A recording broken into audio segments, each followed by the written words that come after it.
ask some questions. We're gonna do some nature art, which Cam's gonna help us with. I'm excited about. What else are we gonna do? I'm trying to remember. We're gonna ask questions. We're gonna do nature art.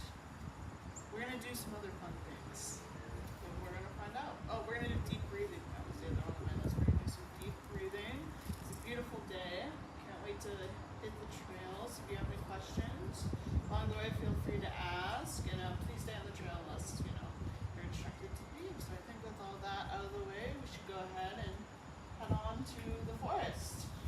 Entering, the canopy, the first start of the forest. I'm going to introduce the idea of Shinrin-yoku to you, or forest bathing. It originated out of Japan, and Shinrin-yoku translates to making contact with and taking in the atmosphere of the forest.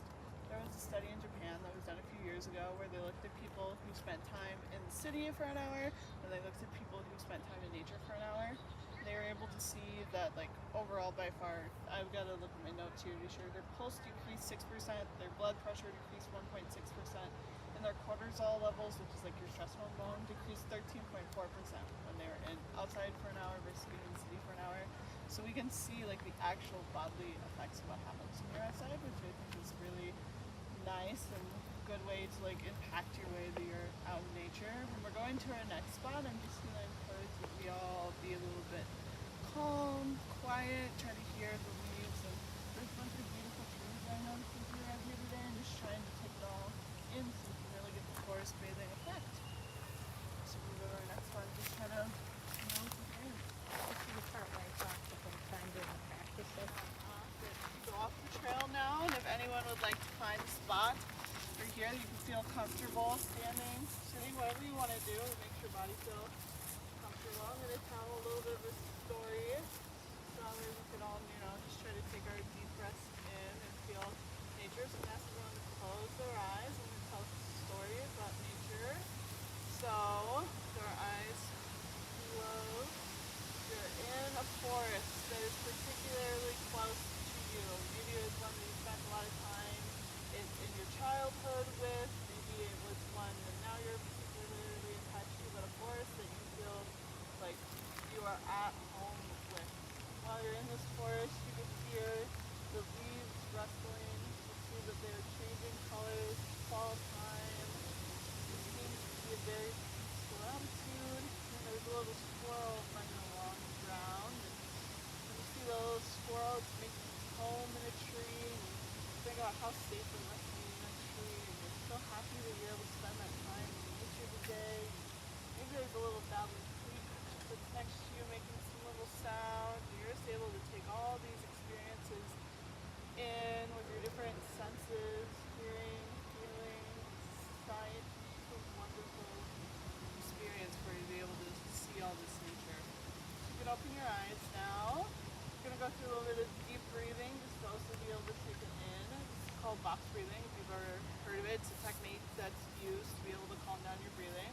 So you can breathe in through your nose for 3 like you're smelling a really beautiful flower. So 1, 2, 3, breathing in, then you're going to hold it for 3. 1, 2, 3, and then you blow out for 3 like you're blowing out a dandelion. So it'd be 1, 2, 3, and then we do a pause for 1, 2, 3. And when I do box breathing, I always like to think of it like you're making a box with all different 3s, so we can do it again. Breathing in through your nose for 1, 2, 3, holding your breath for 1, 2, 3, blowing out for 1, 2, 3, and then taking a pause for 1, 2, 3. Hopefully, if you're ever in nature, when you're in nature again and you want to really get that sense of calm, it's been shown that box breathing can give you a calming sensation, or just if you're stressed in general, it's a really great way that I like to use to be able to calm myself down. And it's already a beautiful enough day, I didn't really need it, but just in case. Okay, we're going to go back on the trail now if possible, and then we're going to head on to our next spot. But thank you for doing that with me. I'm taking you some low impact recreation while you are outside in the forest. It's one of my favorite ways of just being able to set it up, but also being able to view nature, be in nature, relax. I've set it up here to represent those ways. And Dr. Jennifer Kent ended up doing some research and making an article called Your Brain on Nature, How Exposure to the Natural Environment Can Heal, Calm, and Cure. And she did some research using EEGs and MRIs to see how time in nature can also affect your brain.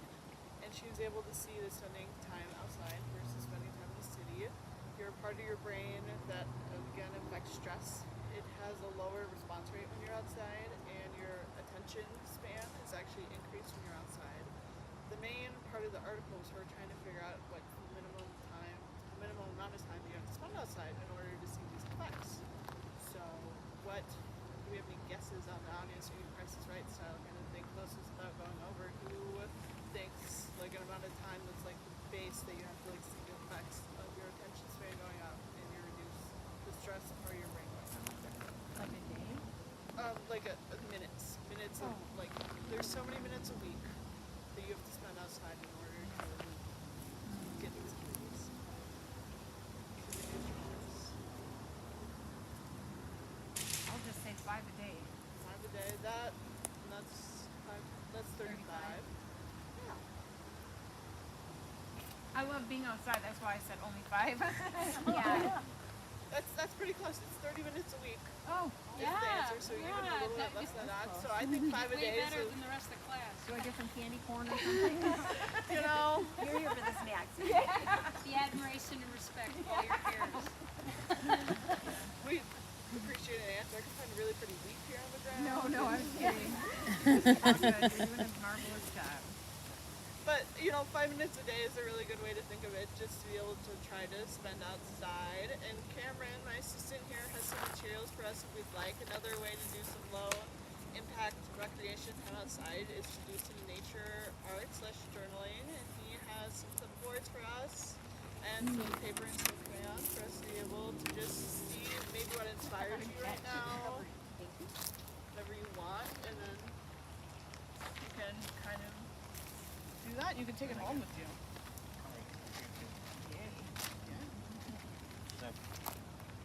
I'll just pick some pretty fall colors. What was the person's name and the name of the study again? Her name's Dr. Jennifer Kent, and her article was Your Brain on Nature, How Exposure to Natural Environment Heals, Calms, and Cures.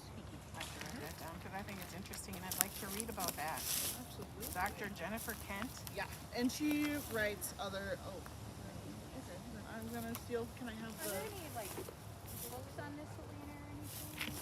yes, there sure are. My goodness. It's, Chris, let me borrow one of her books on it. It's called Nature Fix, and it's again about how spending time outside does all these Effects. Nature Fix. Oh, Fix. Yes. I have one from the library that's called Things to Do. Something like Things to Do in the Forest or something like that. Did you write the book? Oh, I would love to say I would get. Oh. No. Nature But Elena's really right on. Alaina, see, I keep doing that. Is right on the cusp of this. This is a big thing right now. There's several books out. Yeah. Yeah, and it's Man, what a job. but Well, when you think about it more when you read about it, you With one hand. What are we? Yeah, like you think about that, how it affects, healing of your brain. Oh, What was the article again called? Something about how it affects your brain. I have it written down on my note that's card. okay. I'll I just can give get it. later this when is we're better done. because this is an article for example. It's so. Now you can fill it in. You can draw Colors. anything on here. Yeah, whatever in nature inspires you. If you see it, if it's in your brain, Bob Like, I just drew this leaf. drew a Oh, that's leaf. cool. Bob Ross says that there's happy little accidents. So whatever you put on your paper, it's gonna be beautiful. Not to say that you're gonna do it, but you know what I mean. Like whatever you put down, whatever inspires There's you. some type of art thing that you, and I don't know what it's called, but you just draw a line, and what's it called? Oh, Like and it's, Zentangle? Kind of like That that, kind of and then it's like when your thought changes to something else, you just kind of keep it going, but then when it changes, you color it in or something. Oh, interesting. Have you tried it? Yeah, and I can't think of what it's called. I took a class, actually, the art class at the Clover Library had one on it last year. Is that It's a Cool. form of healing of from People use it for healing from traumas and things too. But Oh, that's beautiful. yeah, and it's just different like squiggles, and then you go back and you color them. You can color them in, but it has a name and it's escaping me. I'll figure it out That later. sounds like but- a really good practice for doing outside. Yeah, too. and then when your thought like changes, like tree or whatever, and you think of something else, then you kind of change your path. Cool. But yeah, that's kind of what this reminds me of. So, Because if I think I have to draw a leaf, and then you're like, oh, Nope, you don't have to draw a leaf. You can draw whatever you like. whatever you like. Sometimes I do this with the kids at Fuzz, and one of the girls just like wrote the word kind on her paper, and I was like, so what does that have to do with nature? And she said, I just want to be kind to all of nature. And I was like, there you yeah. go, you got it. Yeah. It works. Oh, that's beautiful.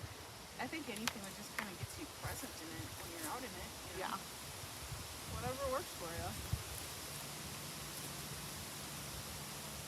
That's really sweet. It was.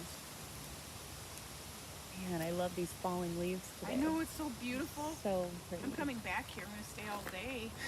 I'll probably fall off quickly in the next couple days. Right, Yeah, right. it's supposed to be like, I think it's tomorrow it's going to get cool. Yeah. Last I looked. You know, Yes. somebody- Monday's supposed to be really cold. Someone it's said after snow. Today's the day to get out. snow word? Yes, there is no accumulation on Monday. Wow. I just Yep. You gonna have good pretend I karma. don't hear that. Getting the last good. Yeah. Last day before the snow comes. I'll take it. So that's why I chose to stay. I know. Yeah.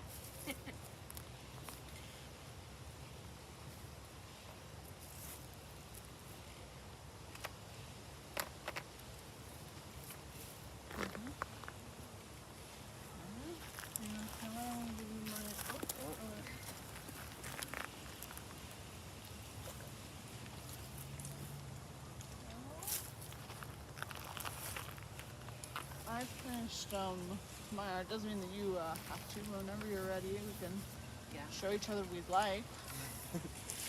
I've Alex helped me here with the leaf, and you said candy corn, so I made like some candy corn mountains, and I drew a little snail there. My nature. Mine is just branches, and I started doing that for whatever reason. That's where my mind went. I'm just gonna draw a line and see where it goes. But then I'm like, maybe I'm supposed to be drawing things that I'm seeing. So mine is very random. I love it. Cool. I love it too. Yeah. I mean, kind of like what I did. I drew a leaf and then I drew leaves falling off the tree and then I drew a hammock that looks so comfy right now. That's nice. I love it all. Thank you for drawing. And just another way to get outside, low impact, and it also is ways for you to like remember your feelings in the moment, as you were kind of talking about with people in there on that spot. So that way we can remember how hopefully calm and nice it was when you were outside. So you can look back and listen and be like, oh, I want to go back outside now. You know, all these great things. So now, we got a prize winning piece of art. We're going to continue on to our next of life. That's why we're here at the pond, just to represent what it can be like to look at wildlife. Dr. Richard Liu wrote a book, I don't know if you've heard of it, it's called Last Child in the Woods. It's about nature deficit disorder in children, which is basically how children don't spend enough time outside, like what are the long-term impacts of that and how do you get children outside. But he also wrote another book called Our Wild Calling, which is about how do animals impact our lives and the lives of children.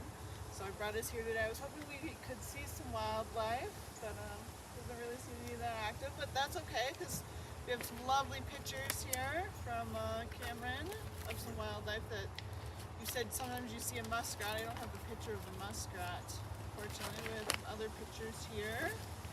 Thank you, Cameron, of a turtle. Just imagine it's sitting along the pond, maybe. Could be here. Frog. Bullfrog, to be specific. Mallard. Looks like that one's actually it's not two mallards, but it kind of looks like it in the picture. And then we got our dragonfly here.